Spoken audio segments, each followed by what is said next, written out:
Acosta's show. My special guest is Kara Swisher. You just don't know how long I've been trying to land this plane. The Eagle has landed. Yeah, I dressed for you.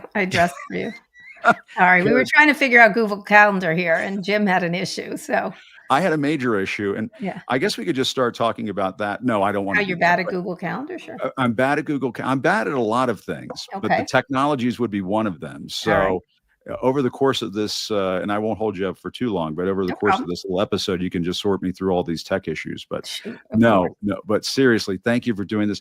And you've got to forgive me for being a news guy, Kara. You know how, first of all, I should say, Kara, of course, hosts the On with Kara Swisher podcast, the Pivot podcast with Scott Galloway. And a little later, I'll speak with Liz Oyer, the former pardon attorney over at the Justice Department. But, you have to forgive me. I'm the news guy here. Sure. Now I'm a podcast guy who was. Yeah. How are you liking it? May I ask, first of all, how do you like freedom? I love it. Tell you would? You did tell me I would. It is absolutely freeing. And for a while there, I was still putting stuff in my hair and putting on TV makeup. I was like, well, why am I doing all that? Screw that. I can just do whatever the hell I want. Yeah. So that's what I've been doing. Yeah. Yeah. But it's been great. But old habits die hard. And, the other thing, too, is like at the beginning of this adventure, I was like, maybe I should travel around and stuff. But then Trump and Elon Musk were blowing up the world. And I thought, well, I have to do what I do.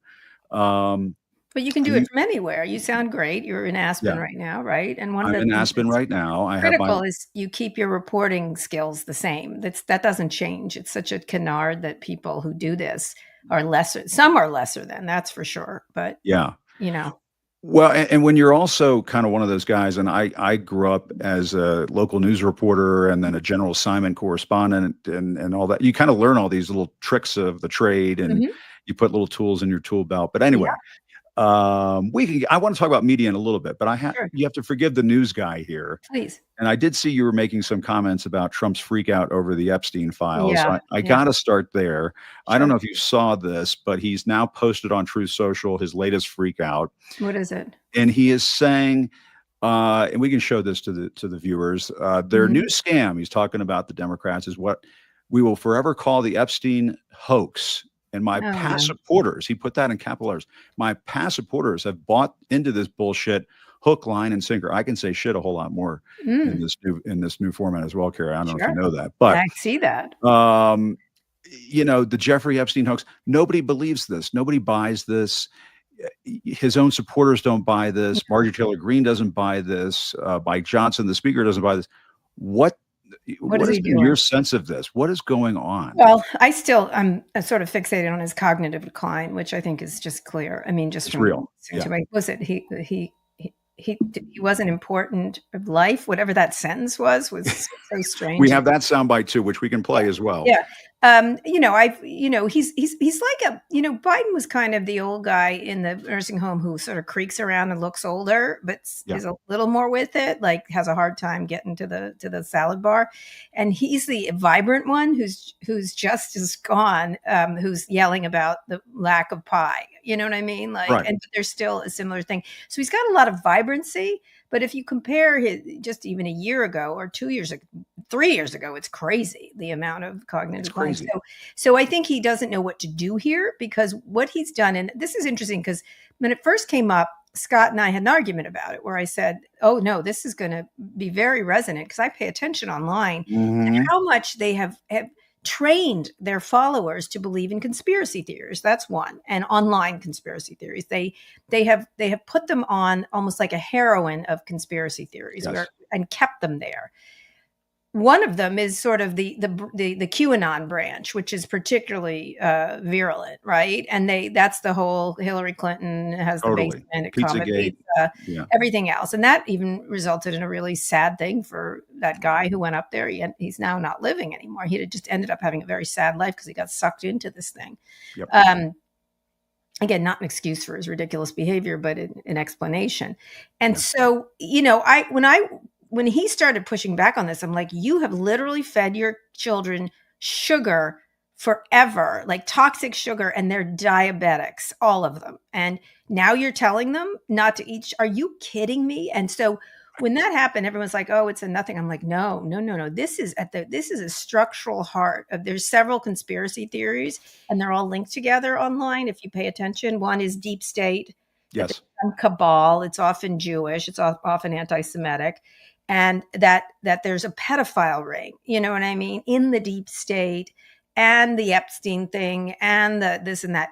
The problem Donald Trump has that IRL in real life. Yeah. There's 67 or more public photos of him. There's Exactly. videos of him. He was a friend of his. Maybe he cut him off, and that I get. And I look, there's lots of people who went down to that island, like that I know, Yeah. that just didn't know. And some of them, I don't know what they did, but most of them, I think, just went. And having been around the tech industry, he showed up at TED. Epstein did. I saw him at a dinner party. Even I, who just was at a dinner party of 200 with him, got attacked online because I was physically present at a dinner party. I actually turned down an invitation to go to his house for lunch, which many reporters took, by the way. I'm not going to say who, but there's well-known people went to that house for lunch. And when I was asked, I said, well, I would come, except he's a convicted sex offender. And so I think I won't. I don't lunch with pedophiles. And yeah, the PR guy was like, that's not very nice. I'm like, he's been convicted. And they were like, oh, it was, it wasn't real a thing. And I was like, feels real to me. And it feels like the prosecutor let him off. That's what, and I had heard about the Lolita Express, et cetera, because there was a lot of tech involvement with this guy who was up at MIT. And so you'd hear of him all the time, and all of it was bad. Even I knew about it back then, and I wasn't particularly paying attention. And perhaps I should have, but I was hoping. But this was past when he got convicted and everything else. But they continued to affiliate, and so what Trump has done is trained his people online in a very classic propaganda fashion, and he's benefited from that, and now he's saying, no, it's not true. Now, some of his acolytes, like Charlie Kirk or Laura Ingraham, they went crazy on the top because that's what they were supposed to do to get the bomb going. But then he called them and shut them down, and now they're nothing to see here. I mean, Charlie Kirk is the most hysterically ridiculous unctuous toady. Oh my God! Well, and part of this is because they know when Trump goes, if Trump goes sooner rather than later, their clout goes. Right. The access goes. Right. But these people believe this. They believe it. Go online, watch them. And I feel sorry for them. And I don't, now at this point, it's so like the cover up is so massive. It feels like that. Yeah. I'm kind of like, I want to know. I'd like to see those things.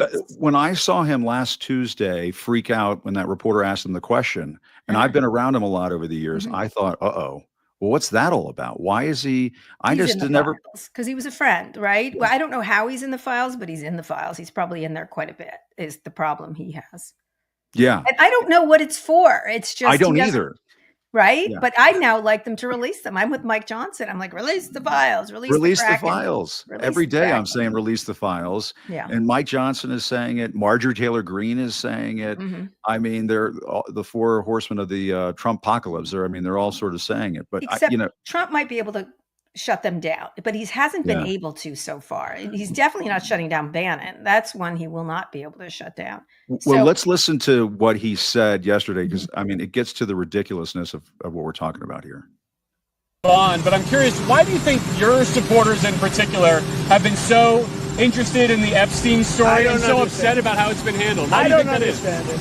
Why they would be so interested. He's dead for a long time. He was never a big factor in terms of life. I don't understand what the interest or what the fascination is. I really don't. And the credible information's been given. Don't forget, we went through years of the Mueller witch hunt and all of the different things, the Steele dossier, which was all fake. All that information was fake. But I don't understand why the Jeffrey Epstein case would be of interest to anybody. It's pretty boring stuff. It's sordid, but it's boring. And I don't understand why it keeps going. I think really only pretty bad people, including fake news, want to keep something like that going. But credible information, let them give it. Anything that's credible, I would say let them have it. Look at Howard Lutnick sitting there speaking of unctuous toadies. I know it's sad to watch. Here's the thing, like it might be boring, right? And the question is, what is credible at this point? Like, who knows with these files? And that's going to be the big problem here is this guy has trafficked in toxic misinformation and benefited from it online, as particularly. And now because it's a tsunami, but it's always been a tsunami. It's just been a tsunami he's been in control of. Yes. He's not happy with it. So he's getting a taste of, it's sort of karma as a bitch. But that's the problem he's got going here. And let me tell you, go online. It's not stuff. These people are Roseanne bars, every one of them. They're going nuts. And I mean, he put out a Truth Social post over the weekend, and that got all of these replies that, I mean, you just never see this kind of stuff. And when you listen to him, he reminds me of the old John Lovitz character on Saturday Night Live. Yeah, that's the ticket. Yeah, the liar, the pathological liar. Well, he's got to say it's not true. And therefore he lets off all the Democrats that maybe have been down there too. Like, I think most reasonable people are like, let it out. If there are Democrats on it, there are Democrats. If there are Republicans on it, I think the question is there the messaging has been so bad, and they're usually pretty good on the messaging, this group of people, even though they're whatever you think of them. But I think Pam Bondi, in her thirsty quest for being on Fox News, overtalked. I was joking to Scott, for a lawyer, she talks too much, right? Like it's just, she doesn't know how to be a lawyer. Like, shh, Pam. Or the attorney general. I mean, if you're the attorney general, why would you be saying, "Oh, well, yeah, she's really thirsty"? You could see it. Yeah, she's like leans forward on Fox News, and so I think now she's saying, "I don't want to answer it." But unfortunately, she created the maelstrom, and so I think they really don't understand the online maelstrom, and they hit. They can cut off a lot of stuff and manipulate them up and down. Whether it's they're eating the cats, they're eating the dogs. But this one is the artery of a lot of these and it's linked to a lot of others, and that's the problem they have. Yeah, he screwed around with a conspiracy theory that he is a part of, is what it seems like. Right. That's why it's backfiring on him. And as much chaos as Elon Musk has unleashed in this country, first by backing Trump during the campaign, and then the Doge cuts, he did reignite this Epstein story. And you've had a lot to say about Elon Musk. I mean, what do you make of that component of all of this? I find that to be endlessly fascinating. It's interesting with Elon. When he first was there, a lot of the Trump people were like, "Oh, Kara, he's great." I'm like, well, you'll see. He's a little be careful. He's a an unguided missile essentially. And, he'll drive you crazy. Just trust me, he will, because he can't help himself, because he needs to be in charge. He needs to dominate. And weeks and weeks and weeks later, they're like, "Oh, we see what you mean." And I was like, good luck with baby Huey. Like, I don't know what you're going to do there. And so when the falling out happened, they did it again. They're like, "Oh, see, we got him out." And I was like, "Oh, no. This is not Omarosa, whatever. Omarosa, yeah. Yeah, this is not her. This is not Michael Cohen, who did some damage, by the way. And I said, this is the richest man in the world with access to all kinds of nonsense that you don't understand. And he can do enormous damage. And when he brought up the first Epstein thing, I went, "Oh no, oh dear, this is where he's going." What's really interesting to me is that when he apologized, everyone was like, "Oh, he took it down." I said, "Oh no, he can't. He already let it out of the box." Exactly. He's only doing it because he's initially scared for his businesses. And about 3 days in, he's going to go, screw it. Because this is a guy who blows up rockets. And so they have an enemy who is, I wouldn't say unhinged, but is willing to do anything if he feels like it. And I think Elon has decided he's going to put an end to this. Like he's, I got this guy. It reminds me of Trump. Yeah. When somebody comes after me, I go after them 10 times harder. And but he's quieter than Trump in that regard. He's not quite so he's performative, but not in this case. I think maybe he has the file. Who knows? He was up in the grill of the government forever. Who knows? Weren't they downloading all of this stuff? And I don't know. Again, the Trump people were not. This is something I warned them. I was like, you don't know what he's downloading. Oh, he's not. I'm like, do you know? Do you have any, he could, he certainly could. And he's this enormously clever person. And so I think there feels like his hand is in here in some fashion.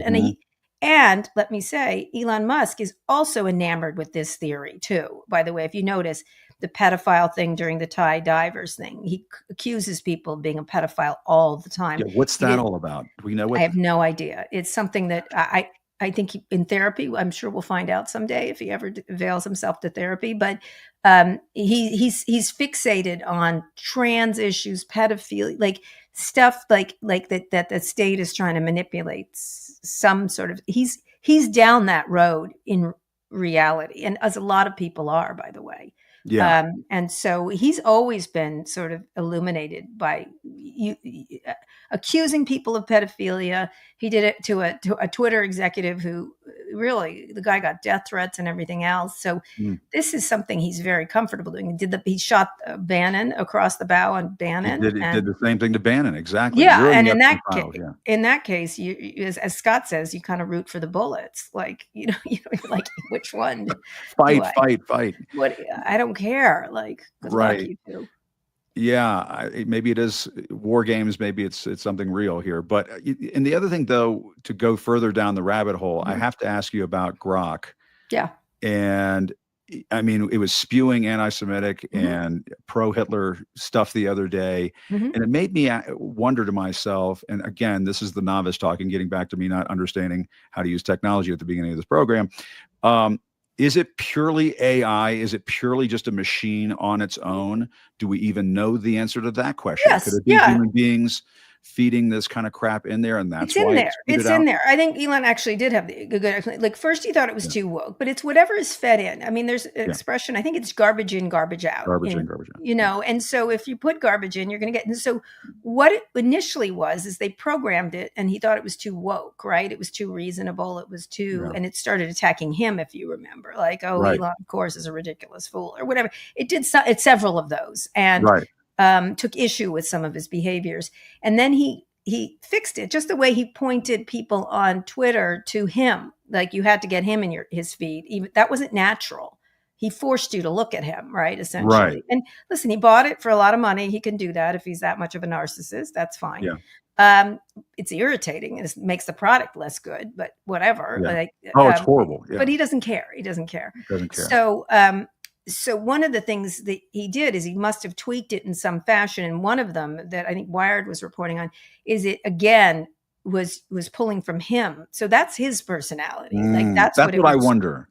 Yeah, no, that's what it happened. It went Mecha Hitler one way. It was too woke the other way. Yeah. And so he can't help meddling with it. And when you it's like cooking. If you put too much salt in, you can't take it out. You can't, or you can, but you have to keep meddling with it. And so it becomes the problem he has, it becomes a less good product. And he's competing not just with OpenAI, but all these astonishing amounts of investment from other.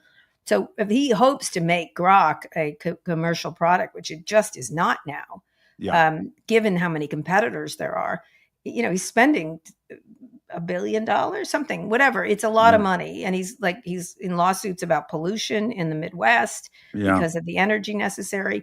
He's pulled a rabbit out of many, many hats, but in this case, he's got more competitors, a very unstable political situation for him because Trump can do him a lot of harm with his contracts, and a car company that he's sort of merged into X that is declining, is in a spiral, and as it should be. Spiral. Yes, and it has a little to do with his Trump stuff, but it has a lot to do with he doesn't have a good car. And what he offered us was a Cybertruck, which nobody except incredibly small-sized men wanted to. And I don't mean height. It is the worst looking. It looks like something from an Arnold Schwarzenegger movie from the 1980s or something. It is just the worst. His personality. It's his personality exemplified by a car.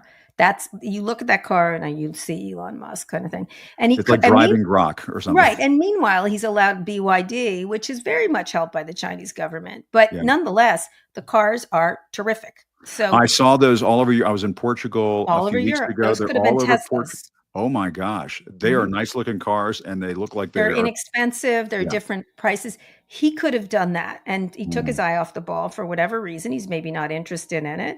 And now he's got to shift over to Starlink. And in that case, he's got, 60% of the space. It's SpaceX. They really are responsible for 60% of putting up satellites. That's going to come down. And there's going to have more and more competition. And especially with Trump hostile to him, he's not going to get the favored nation status that he wanted. Yeah. Well, I want to ask you about media to kind of wrap things up. But since you got on the topic of AI, we haven't spoken in a long time, and I think we spoke about it in the past, some capacity. But can I ask a really goofy sort of open-ended question? Absolutely. Do you trust AI? Depends. Do I trust the internet? I mean, what is it's like? No, some of it. Are there? Let me give you two applications of it that are very good. Let me give you two examples. I'm working on a CNN docuseries about longevity and tech and health, particularly. Yeah. And I just had a full body scan, and they have the group I did it with, I'm not going to say which one it was, has an AI that I have to say is fantastic. Like they loaded my scans in. It's all under HIPAA, so it's private to me. And I started asking questions, and the answers were just as good as a doctor. Like I had them checked with doctors too. And it was not just that, it was helpful. Like, okay, if you take this is the thing. And it wasn't like going into Google. It was a little higher level than that. And it certainly started you off on a journey that was helpful. And then it said, let's put it on a list to talk to the doctor. And then they made the list for me. And I have to say, I was like, okay, I get this. This is great. The other thing is, being used for drug discovery, cancer research, all kinds of things where AI is going to be critical in terms of designing things. So yes, I trust it for that. Just like I trust the internet for getting me my Uber or delivering food or getting me some or just using a Word document. Sure.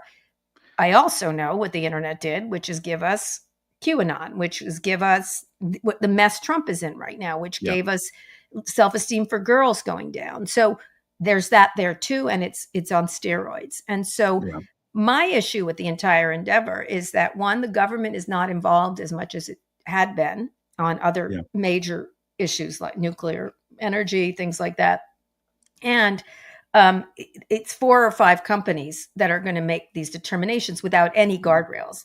And right now, everything that's passing is solidifying the lack of guardrails, whether it's in cryptocurrency, which is about the Genius Act's about to pass, or anything. And so Trump has rolled back some of the safety things that Biden put in place, which, by the way, were glancingly problematic. They were not. Yeah. And then you have people like Mark Andreessen, the giantest baby in Silicon Valley. Oh, they were so mean to me. Right. You know what? Get a dog. I don't know what to say. I have a dog and it's wonderful, but no, you're absolutely right. And I think that is one of the problems with Trump is that he is so, he's so needy when it comes to industry approval, Well, they are too. They're victims. That said, Biden administration did not bathe themselves in glory in how they treated the tech industry. It was not even-handed. And that's what it should have said. Here's the good things. Let's focus on those. Here's the bad things. Let's bring them in because these people are babies. They need a little patting. They didn't pat their heads. This whole thing could have been stopped had he hugged Elon Musk and said, "Hey man, come for a dinner," or something like that. And not been quite so hostile. You know what I mean? Quite so hostile rather than look at, and I'm someone who's very tough on the tech industry, but I even was like, there's some benefit here. There's some, if the government, because the government's always been involved in technological leaps, but it's not in this case in the way, and now with the cutting of universities, all that research has come from, everything we have in the internet industry is from research from universities or from the government. And so that's my worry of as China leaps ahead in AI and is helping their industries quite a lot, where are we? And we aren't. We aren't. And Trump's just doing it as a giveaway. And then they salt away some crypto to him, help him out, whether it's the Binance guy or whoever. And so he's getting the payoff and they're getting the payoff. And the American consumer or the American citizens do not. And what worries me is that if they're going to automate the IRS, and you could see AI making it cheaper and easier and better, you worry about that, right? Like it's not being done in the way that it would really help people. And speaking about payoffs, I have to ask you, because we haven't spoken in a while again, about the Paramount payoff of Donald Trump, the Disney payoff, where corporate media is going. I'm tremendously worried about, and maybe some of this self-regulates, with, Trump getting hoisted on his petard with the Epstein files and so on. Mm-hmm. People who have been on the disinformation drip for so long are maybe coming back to reality somewhat. Mm-hmm. But I'm really worried about media in this country. I'm worried. Sure. I'm not sure independent media is quite enough to sort of turn the tide here. And do we need a more robust public media in this country? I mean, we're about to lose it. We're about to lose it. It's very scary. The New York Times has a House editorial today about the White House trying to chop $1 billion from public broadcasting.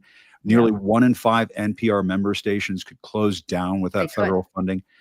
This is scary stuff. And one of the things I've been saying on my show is we kind of, and you feel free to slap me around. Mm-hmm. I think we need to build up public media to a point where it's almost impossible for the Republicans to knock it down 5 to 10 years. I don't know how you do that. I think it's very difficult. In other countries, they certainly value their public stuff. In this country, we don't. Like we do until we like Elmo and Ken Burns and this and that and NPR. The problem is a lot of it's in rural areas, right? That's who's going to get hit. You're not going to have a problem. You have lots of access to information. But isn't that where the talk radio has been wreaking havoc and people like Rush Limbaugh up until today? Sure, they've been wreaking havoc, and it manifests itself in our elections and just people not knowing what the issues are and not having good information to make informed decisions and whatnot. The problem is we have had an information desert for those areas, and now we have an information flood. And floods are just floods in real life are terribly damaging. In the digital life, they're terrible, right? Because there's all kinds of toxic waste that goes towards people and easily believable, easily consumed. It sort of fucks with your brain. It really does. These conspiracy theories. I've seen a number of people I know just really go down a Maha highway or whatever. It's insane. It's crazy. And you sort of like, I was at a dinner party and someone started on the thing. And I said, if you're comfortable killing millions of children, we can talk. And then they were like, that's not nice. I'm like, no, it's not nice to kill millions of children. I wish you'd stop. And so it's, facts don't matter in that regard. And I think the problem, I think they've been wanting to do this, the Republicans, for a long time, cut funding, right? They've been wanting to do this forever. So have broadcast, corporate broadcast units, because they don't want competition. That's another thing, which is not a small thing. Rupert Murdoch's been after the BBC in England. Yes, he has. He just hasn't had as much success. But they've all been gunning for this. All of them have. Going way back, and it's always on the edge. Same thing with Planned Parenthood. They've got a certain amount of things they want to get rid of. And so in this case, I interviewed Catherine Mayer, who runs, NPR. And she, she's a digital person, actually, really smart. But there's nothing to be done here, and it's going to have to be backfilled by wealthy people or state governments, which is the way everything's going, where, in certain states, California would be my guess, or others, there'll be great public broadcasting. And in Kansas, or wherever, Montana, certainly not. They don't have the money to do it. And I was at a journalism conference in Norway earlier this year, and when you go to other countries and talk to them about their media, it's remarkable, and they're shocked by what we have in this country. They don't really have a Fox in their country, in Norway, and they don't have crazy right-wing people that are as influential as we have in this country. Yeah, exactly. That's probably true. Mm-hmm. But here's the thing: if they cut this funding, I think a lot of them are just under Trump's thumb. And it's interesting this is happening. Like it was 3 votes said no. They could just get 1 more. That's the end of it. And JD Vance doesn't have to come in and be the. Well, that's true. I'm sure his kids are watching Elmo, FYI. I'm guessing. He was just at Disneyland, by the way. I love that. Oh, it's it's ruining our children's sin. And there he is. And the way he was running, I was like, oh, I don't care about his physical running, but the fact that he's just so ridiculous. It's like, just say you like Disney. If you have children, you cannot avoid Frozen. Thirsty. You cannot avoid Frozen. You cannot avoid Moana. They're very good. And Lilo and Stitch now is on repeat in my house. This is the way life is going to be for you, JD. And I have more kids than you do, as always. But we had a fight over that once. I remember that. Yeah. But one of the things and I continue to have more children than he has. So one of the things that is problematic is again, lack of really good information. So like, you're going to keep getting the Ken Burns stuff, presumably. That would be my guess. But you're not going to get basic unfiltered news. And then they're cutting Voice of America, which ruins our credibility abroad. Although I'm not, we need it in certain places. We don't need Voice of America in Europe, for example. Like, they have plenty of media there. So, it's a problem. This is what they've wanted. Now they're going to get it. And now they're going to get it. And they're getting it courtesy of Trump, who, who the hell knows how this Epstein thing is going to play out. I mean, I wonder if this is, and I'm not going to say the walls are closing in. We used to say that during the first Trump administration. I'm banning that phrase. You cannot say that. But he seems to be in real trouble right now. Well, I didn't ever think the walls were closing in on him, because he's a really appealing character. And again, people get mad at me for saying that. But I said the other day on some show, I'm like, listen, he's really good at social media, and all these, mostly left people are like, how dare you say that? I'm like, it's factual. I'm sorry. He's, like, I can say the same thing about comparing Cuomo and Mamdani. Cuomo looks like an old man, and Mamdani is fantastic at it. You don't have to like Mamdani to look at it and see how superior. I said the exact same thing. No, it's so true. People don't want Andrew Cuomo anymore. They just don't. And I'm sorry. It's just, and what he was accused of. And I mean, come on, give me a break. Well, he just looks old. That's he looks like he doesn't know what he's doing, actually. And he was a very vibrant personality, and now he looks diminished in some fashion. But one of the things with Trump is I am the only person who's watched every Apprentice, I believe, among the media elite. I used to be obsessed with it. I loved it. I love that show. I have to say, I thought it was an incredibly entertaining show. It's like watching wrestling. I'm not going to apologize for it. But near the end of that run, I knew it was over, and it was like, oh, no, he needs to move on. Like, he needs to do something else, and you couldn't be revived. And it sort of had this spiral effect to it. It feels like that right now to me. It does. And then the ratings went down, and it was because he never changed. Right. And this is what he's doing here. He's got a bunch of greatest hits, and he's finding the people he's attacking right now are his own fans, and you cannot do that. You cannot, if you've trained your audience to want to hear My Way, no matter how you sing it, and you're saying this song sucks, sorry, Frank, it's time to go. No, when Mitt Romney lost in 2012, and he was sort of viewed as being disdainful of his own supporters, which he was. I had a Republican operative say to me, what's worse than when the voters don't like you is when you don't like the voters. Right. That's worse. Right. And Trump, for better or worse, has, or maybe he doesn't, and he hides it well. I don't. In this case, telling people they don't believe your lying eyes is really not effective. And it's not going to work. He's trained these children, and his children are diabetic, and they are not going to not be diabetic, because he's not going to put them on a good diet, because he's getting rid of NPR, right? So like the problem is he's reaping what he has sown here with this. Now, that said, he might be able to shut it down. I'm really fascinated to see if he can do it. I'm watching him try. He has been trying.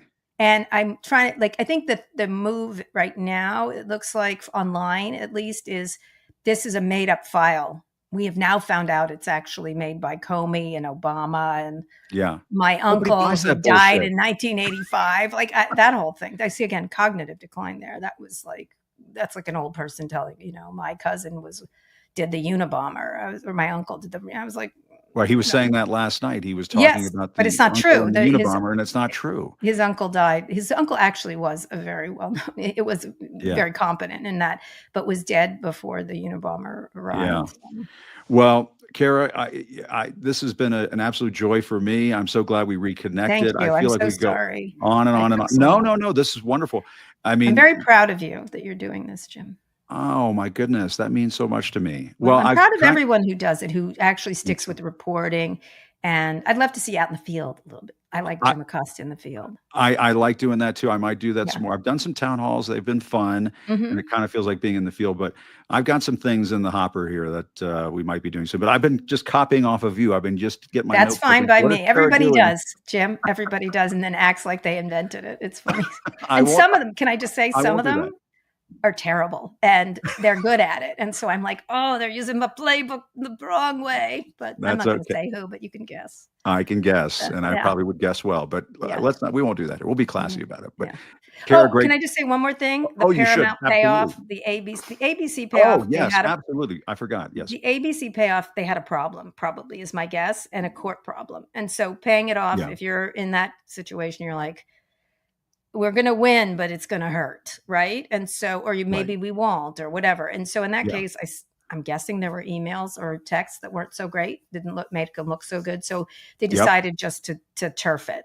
In the case of Paramount, pure and simple shareholder greed is what it was on the behalf of Sherry Redstone and the rest of them, as well as, the new owners. Shameful. Allegedly didn't have anything to do with it, but I just feel like they just decided it's cheaper to pay them off than and get what we want than anything else. And it's shameful. That's really shameful. So yeah. And I wrote, I feel like they let the whole country down because you're paying off a guy who has called us the enemy. Why would you do that? Sorry. I don't think you think your owners like the media any more than Donald Trump does. It's just crazy. Well, Kara, let's do this again. I won't say soon, but when I can catch you next. Something good. When something good comes up. Sounds good. All right. Great to see you. Thanks, Jim. Thanks, Kara. Thanks so much. Really appreciate it. The great Kara Swisher. And I will be very honest that I have just been copying what she does. And I hope that doesn't get me sued someday. I don't mean in a real like physical copying sense, like I copied her homework in school or something like that. But she has been an amazing force in independent media. And let's bring in Liz Oyer because I feel so terrible. Liz has been standing by for some time now. And Liz, it's great to see you. Thanks so much for doing this. Really appreciate it. I guess there are so many places to start here. I guess, first of all, just to stay on the new media realm, because I have to ask you about, I was watching one of your YouTube or your Instagram clips this morning, I should say, and it was about something I'm about to ask you about. But it's just totally taken off. And did you have any practice in this before? Or did you just start doing these videos? Because a lot of people are following you and you're getting a lot of likes and you're just speaking straight to camera and explaining very simply what is going on in the Department of Justice that has been so disturbing lately. Yeah, I didn't have any training in this, Jim. And if you had told me 6 months ago that I would be on Instagram and TikTok as Lawyer Oyer, I would not have believed you. But it's actually been really kind of a fun project. It's a fun way for me to share my knowledge and experience with people who are really engaged and interested, but not necessarily consuming their media through the Washington Post and the New York Times and those traditional sources. So I've enjoyed doing it. I will say it is very challenging to distill complicated legal concepts into 90-second clips, and that has presented some challenges. But I have gotten really kind, helpful feedback from followers saying, like, Liz, you need to sit further away from the camera, or Liz, you really need to invest in a ring light, which I still intend to do. Haven't done that yet, and I appreciate all the feedback. No, it's wonderful. And we workshop things on Substack too. And I get all the comments and I often say that I often get better questions from the viewers than I had written down or in my laptop before I started an interview. But it is great how, the process gets democratized when you do this.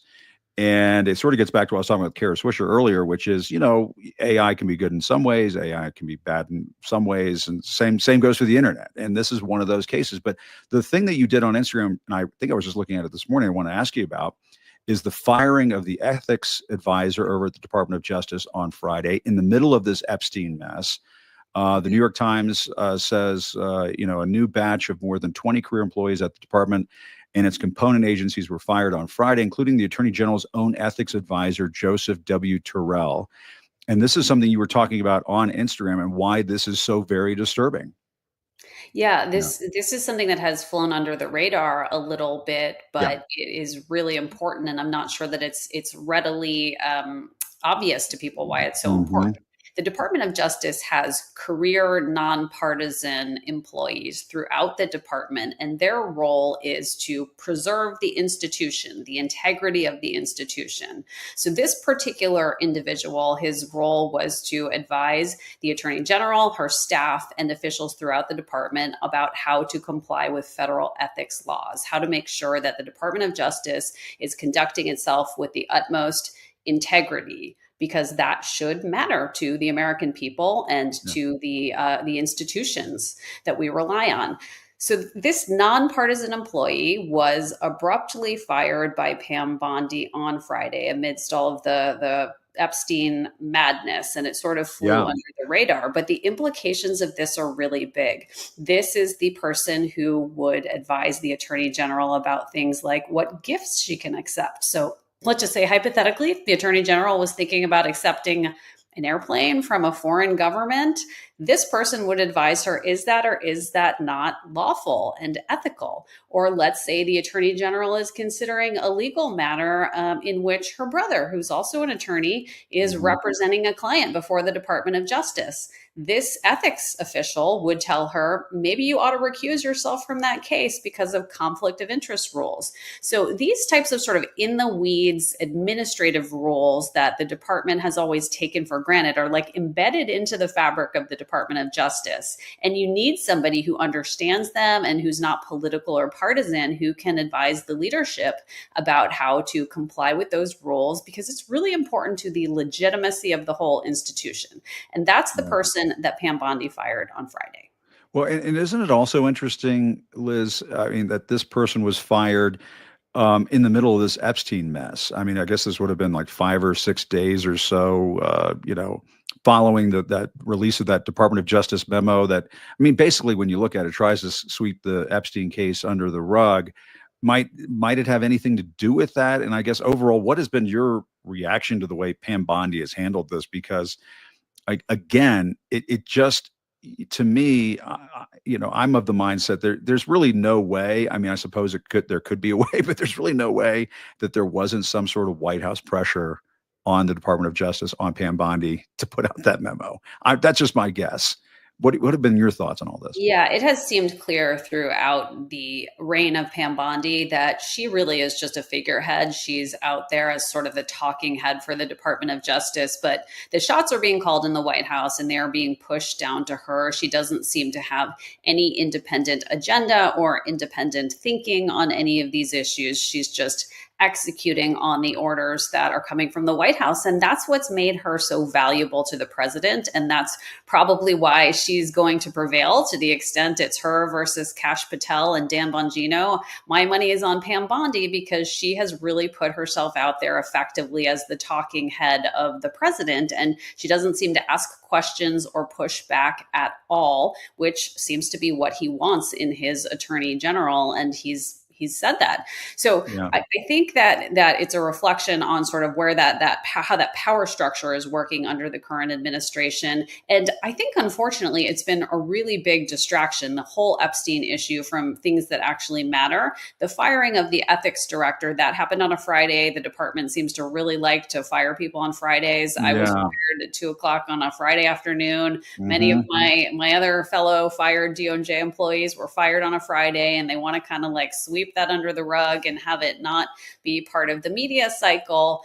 Yep. But it also got lost in the Epstein madness. And it's not just this one person. There are career officials throughout the department who have been fired from positions that are important to maintaining the legitimacy and integrity of the institution. And without those people, and without the career experts in areas like national security, which is one that lost a lot of employees, we're in a situation where we may not be prepared for the next actual crisis that the attorney general has to deal with. And that is very concerning and scary. She has flubbed this really minor matter over disclosing some documents related to Jeffrey Epstein. So who knows what might happen if we have an actual national emergency, a national security crisis, a major cybersecurity breach, yes. The type of thing that the attorney general really should be focusing on, not this Epstein madness. Well, and the reason why, I mean, you want the Department of Justice to have career officials there, because you can't have a Department of Justice in this country that is populated with hacks and goofballs, and loyalists and lackeys, and it seems like that's what Donald Trump and his people want. That's what they think it's okay. They think it should be like an extension of the White House counsel's office or something like that, and you just can't have that. It puts the country at risk. Yeah, that's exactly right. I mean, you need to have people in the building who know things, who know how things work, who know where the guardrails are. And those are the people who are being eliminated because it turns out that their knowledge is getting in the way of the political agenda of the president. And so they're being sidelined, they're being fired, they're being reassigned, they're being placed on administrative leave to clear the way for loyalists in every part of the department. And that puts us in danger, frankly. I mean, it's really an issue of public safety, and it's an issue about whether the department's going to be preserved as a legitimate institution in this country by the time this president gets through with it. Yeah, and Liz, I think you put your finger on something that is so important in that in Pam Bondi's behavior, the way she has tried to act like basically a loyalist. I want to play a little bit of what she was saying, I guess it was yesterday, in response to a question about the Epstein files. I thought it was very revealing. We can play that. We'll talk about it on the other side. The president said today you would release credible files related to Mr. Epstein. Are you prepared to do that, and when would you do it? Our memo speaks for itself, and we'll get back to you on anything else. I haven't seen all of his statements today. Thank you. How would you respond to the MAGA base that has expressed a lot of frustration about it? We're going to fight to keep America safe again, and we're fighting together as a team. That's what's so important right now. You know, we've got a war on drugs. We've got a war on human trafficking. We've got cartels in this country, and we are going to do. We've got foreign adversaries around this world as well, and we're all going to work together as a team to fight to keep America safe again. And I can tell you that's what we're all committed to. Thank you. Thank you all for being here. Yeah, I mean, Liz, she's trying to stay on message there, but it was Donald Trump who said, I think it was yesterday, oh, well, if the attorney general wants to release some stuff, go ahead. And then when she's asked, are you going to release some stuff? She's still sort of hiding under the sofa. And to me, it sort of reveals that there is no plan to release the Epstein files, and they're just going to play this game, the dog chasing its tail, until the public moves on to something else. And the MAGA base is just not going to move on. In a strange sort of bizarre inception kind of way, a dream inside of a dream, they're the ones that are pushing this to come out. And they may be ultimately successful or not successful, who knows? But that's going to have major implications for the country, it seems to me. But Pam Bondi's behavior, all of this, is so telling. Yeah, I think that's right. One thing that struck me about that clip is she's sort of speaking so softly there in response to these questions that she doesn't want to answer. When she feels confident, she is in your face, she is loud, she is shrill, and this is just a different tone from her. You can sort of see on her face and in her tone that she doesn't know exactly where to go with this, and that this is going to be a challenging situation for her to walk her way out of. The issue with Bondi, as well as most of Trump's cabinet, is they're really performing. They're performing parts. They are just performing for the MAGA base. They're performing for their boss, the president. And this is one that she can't fake her way through. And so she's stumped. And it'll be interesting to see where this goes. I think that, maybe her job isn't secure, but I think for now, she's definitely the front runner to keep her job out of the three who are implicated in this mess. And when she says the list is on my desk, I talked to Julie Brown, who's a longtime investigative reporter in the Epstein files case. And she says that's impossible, that the list or the files would be on her desk. It would take up several rooms of an office building to house all of this stuff. It's all over the place. I mean, what is have you been looking at the Epstein files in this case and kind of scratching your head and saying, what's going on here? Why is Trump so defensive about this? And why are they, not on message here and kind of coming apart at the seams? Well, one thing that I think is a very important lesson for them here is that the casual lies are catching up with them. Mm-hmm. There is this practice of casually lying to meet the moment, to appease the base, to score a political point. And now they're being called on one of these casual lies that the attorney general said. She said, these documents are on my desk. And now people are saying, well, show us the documents. And that casual lie is catching up with her. So my hope is that this will create some momentum behind the idea that even in MAGA world, facts matter. And there is some expectation of accountability from our political leaders. But we will see. It seems like even the MAGA base has now come to the conclusion that either the attorney general was lying and there is no list, there's no there, or that the attorney general is participating in some sort of cover up to benefit her boss, Donald Trump. And that is, an untenable, there's no good answer for her to that question. No, I mean, and it just goes back to the old Watergate question. What did the president know and when did he know it? And to me, I just think that if there was pressure coming from the White House, and you have to assume that there was to put out that memo, there's a paper trail, there are conversations that were had. And as soon as there are hearings, those questions have to be asked. And of course, they'll lie and obfuscate and try to cover it up and hide behind their chairs and not want to come clean in all of this. But that's not going to make the questions go away. But the thing that you just said there, the way they're so casual about lying, I think is very interesting. This has always been Donald Trump's MO. This has always been sort of the MO of the people around him. They adopt his style of just casually lying all the time. And they try to lie about you.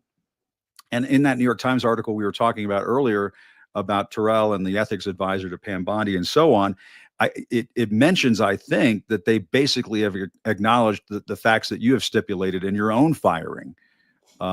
Isn't that right? They tried to lie about you, Liz, and then they kind of the other day admitted it. Well, maybe not. Yeah, no, that's how I read it. So it's interesting what's happened. I'm litigating my termination from the Department of Justice. I'm appealing my firing, and it's been a kind of a nightmare because the Department of Justice is not participating in good faith in the legal process. But an interesting revelation came out the other day in a pleading that they made in the legal proceeding, which is they're opposing this idea that I should be able to get access to the documents that substantiate the facts and circumstances around my termination. And in the course of this opposition, they say, well, there are no facts in dispute about the circumstances of Ms. Oyer's termination. So they're essentially admitting, I suppose, that it all went down as I said it went down, which is this whole, I won't get into all of the details, but the thing around Mel Gibson getting his guns. Right. Which Todd Blanche, the deputy attorney general, said I was lying about. So now they're saying, it's not in dispute, but they're still saying that I shouldn't get any of the information that they have in their possession related to my firing, and that they were entitled to fire me for that whatever reason they chose, because the president has unlimited constitutional power to fire executive branch employees. Yeah. And the Supreme Court is basically giving the Trump administration all the ammunition that it needs to continue to do this in various departments of the federal government. It's quite worrisome. I'm a DC kid. I grew up in the area. I've known a lot of people who worked in federal jobs over the years. I've always had great respect for federal employees. I think they've always had, their reputations and the work that they do sort of attacked, and that's where, in such an unfair way by people on the far right. And maybe we're going to find out how important federal employees are. We're already starting to find out. Look at the Texas floods. Look at the measles outbreaks. I mean, this kind of stuff does matter. Yeah, there are two sort of categories of firings. There are these mass layoffs, which are problematic for the reason that you state. There aren't people left who are doing these important jobs, like manning the phones at FEMA to be able to respond promptly to a disaster. But what's happening in the Department of Justice is not really the mass layoffs. It's targeted firings of people in positions that provide important institutional safeguards, or people who are speaking up against illegal and unethical actions of the administration. And I would put myself in that category, somebody who was not going to be bullied into making a decision that was contrary to the interests of public safety. I was fired. I spoke up about it, and I would put myself in that sort of whistleblower category. And there are others in that category who are being targeted for firing because of their willingness to resist the political influences that are taking hold at the Department of Justice. And those are equally concerning, but for different reasons. The Department of Justice is essentially taking the position that they can fire whoever they want for any reason because the president has unlimited constitutional power to fire executive branch employees. And the reason that's concerning is that that is contrary to civil service protections that have been in place for nearly 50 years for federal employees. The whole purpose of those laws is to ensure that we preserve nonpartisan expertise within the federal government. But this administration does not respect or value nonpartisan expertise, so they are trying to destroy that whole framework. Yeah. There's no question about it. And it's chilling. And I think we're all, I've been describing it as sort of a common lived experience. We're all just going to have to live through the consequences of this. And, for folks who say, oh, I didn't think I was voting for this. I reported on this. Everybody reported on this. Project 2025. It is fully laid out in Project 2025. For anybody who says, oh, I didn't vote for this, please go Google Project 2025. It was available throughout the 2024 campaign, and it lays out all of this. Liz Oyer, great to talk to you as always. Such a valuable expert on this. And I'm so glad that you are just blowing up on social media, as the kids say. It's gratifying to see. And I know it's unexpected to you, but in some ways, maybe this is a cool new chapter for you. And hopefully you see it that way. Yeah, I'm happy for you. I do. And I really appreciate your having me on, Jim. And I hope that folks will check out my Substack or my TikTok or my Instagram or all of the above. It's all Lawyer Oyer. All of the socials. Great to see you, Lawyer Oyer. And until next time, we'll do it again. Thanks a lot. Really appreciate it. Thanks a lot. And I have to say, it is kind of, there's sort of a common thread or a theme in today's show, in that you have basically the maven of social media and new media in Kara Swisher, and somebody sort of entering this realm in Liz Oyer, who really is just doing a public service. And that is kind of what media should be and what journalism should be. It should be a public service. And I mean, that's why, as I was saying to Kara at the beginning of this, when I left my old place, I wanted to travel around and go to Thailand and all these different places I've never been to before. And instead, Donald Trump and Elon Musk went bananas. And I felt like, well, I better just do the Substack thing and YouTube thing and start talking about it on Apple Podcasts and everywhere else. Before I go, if my executive producer extraordinary, Matt, will indulge me one last time, I want to put up the Truth Social. Donald Trump. I have to say, this thing, maybe they should frame these and put them in the Louvre someday, or the National Gallery of Art, or the National Portrait Gallery. I mean, this thing is it's kind of a work of art in an insane way. The way you can just go through, the radical left Democrats have hit pay dirt again, just like with the fake and truly discredited Steele dossier, the lying 51 intelligence agents, the laptop from hell. I mean, you almost need like a Trump decoder ring to figure out what the hell is going on in this. But I'm sorry, when he gets to the part where he says, their new scam is what we will forever call the Jeffrey Epstein hoax. When he says what we will forever call the Jeffrey Epstein hoax, who's the we in all of this?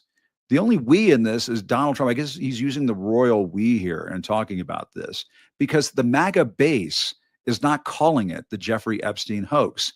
The MAGA base does not consider this to be bullshit. And the way he says my past supporters have bought into this bullshit, and he capitalizes past, it sounds like to me, MAGA, that Donald Trump is telling you that you guys should just go F yourselves. And I kind of wonder what people in MAGA world think of this. Donald Trump is basically telling you, you either call this Jeffrey Epstein case a hoax, or you're not part of his base anymore. You're not part of MAGA anymore. And I'm sorry, but, Trump, you're just not going to get away with this. Donald Trump, you have for the last, 10 years? No, longer than that, 15 years, been putting hoaxes out there to the American people, things like the birther thing, I mean, going after Barack Obama for his birth certificate. He has been the king of the hoaxes for the last couple of decades. He's the OG hoaxster. He's the OG king of fake news. And I hope, folks in my realm and the reality-based world, we've known this about Donald Trump for a long time. My hope is that he is going to insult his MAGA base one too many times, that they will finally wake up and say, what a load of shit all of this is. He's calling the Jeffrey Epstein files a hoax. Who's buying this shit? Mike Johnson is not buying it. He's saying release the Epstein files. Marjorie Taylor Greene is not buying it. She's saying release the Epstein files. So, for the umpteenth time, Donald Trump released the Epstein files. What are you afraid of? You said you were going to do it during the campaign. It's time. And Pam Bondi, she rolls out there at this press conference, and as soon as she's asked about the Epstein files, it's exit stage left. It's almost like a Bugs Bunny cartoon watching it. And she almost did the thing where the legs are going really fast, and then she finally takes off out of the room. They are running scared right now. Donald Trump, you are running scared right now. Pam Bondi, you are running scared right now. It is finally, I'm just like Kara and I were saying earlier about not saying the walls are closing in. I don't want to say the walls are closing in, but maybe, just maybe, 2 decades of horseshit are finally catching up with Donald Trump. Nobody, and I mean nobody, is buying your hoax bullshit. You have been busted on your bullshit, Donald Trump, and you need to wake up and smell the coffee, because your own base is turning on you. They're saying we're not going to buy this stuff anymore. On that note, I want to thank Kara Swisher. Kara, I feel like I've been, hunting big game out in the safari here, trying to land that interview. Finally got Kara on the program. Really appreciate her coming on, and always appreciate talking to Liz Oyer, who I, as I said earlier, is doing a public service in what she's doing on all her social media accounts. So make sure you follow her there. But in the meantime, Donald Trump, nobody's buying it. Release the files. And on that note, I want to thank everybody for watching. Still reporting today from Colorado, a few more days from Colorado. I'll be back in DC next week, but still reporting. I'm Jim Acosta. Thanks everybody for watching. See you next time.